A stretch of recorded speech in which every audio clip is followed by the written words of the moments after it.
Hello and welcome everyone to another StageDesigner tutorial.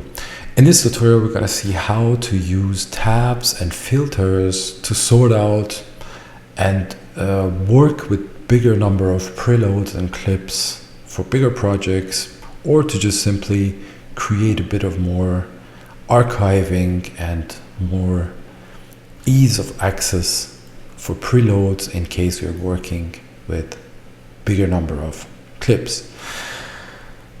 First thing is the tabs that we have here. With tabs I can create, so to speak, different folders, and then in these different folders I can put the different footages or clips that I would need, and then I can access them very much faster. Let's say I'm working for a theater and the theater is for 3 days. I would make day 1, day 2 and day 3 tab.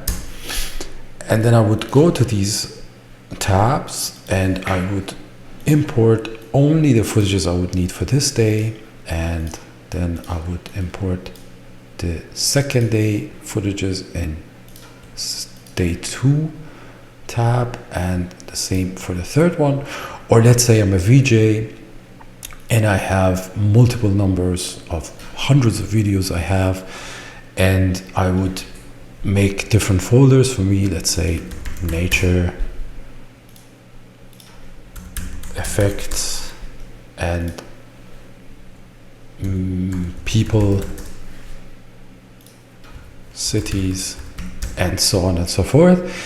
And I can come to any of these tabs and I can just import those footages that I made before or have, and I would just import only the ones that fit to that folder, and this way I can just create my own archive of different kinds or different types of videos that I have. And if I would go to my preloads tab, I would see all of the footages that are available to me, and if I go to the specific folders, I would only see the ones that I would need. Another way to sort out my preload is to use these filters. If I click on a filter, StageDesigner is going to activate one filter, and here I can select the type of the filter that I need. Let's say I would need the type, and with this type I have a list of different types of clips that are available. Let's say I need to see only live capture. For example, I have these 2 live captures in my big list of preloads. I can go, for example, PDF files. I can select the pictures that are available. And I have the option to include or exclude them, meaning if I would change this to exclude, I would see every clip that is available except for the pictures. So with include and exclude, I can navigate with my in my preload, and I have other options: FFmpeg files, text media, rich text, hap media, so on and so forth. And the next one is the length, which means I can select to filter the videos that are longer than a certain time, and I can of course select this instead of more than, change it to less than, which means all the videos that are less than this. And I have the same with resolutions, for example, width and height of the pixels. I can here type in the pixel that I have, 1920. These are all the footages that I have with the 1920 resolution, and I can just change this to any number that I need. And in case I have footages that have this filter, I would only see those. There is also the option of selecting in playlist.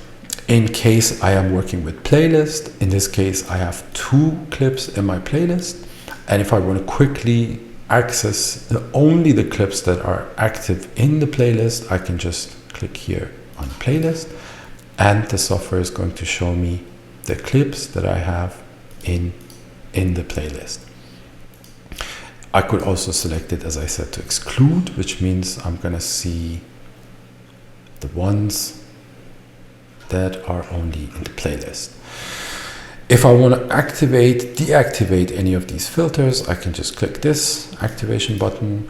I can, of course, have multiple filters on top of each other, and I can just select different kinds, and I can just adjust each of these to the way that I want, and I can just delete them with this X or activate them at any time that I would need.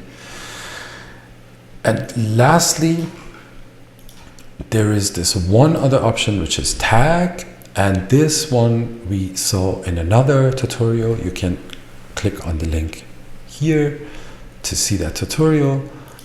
But other than that, that is how we use the tabs, the folders, and the filters in StageDesigner to sort out and work with big number of preloads. I hope you're enjoying using the software, and hope to see you in another tutorial.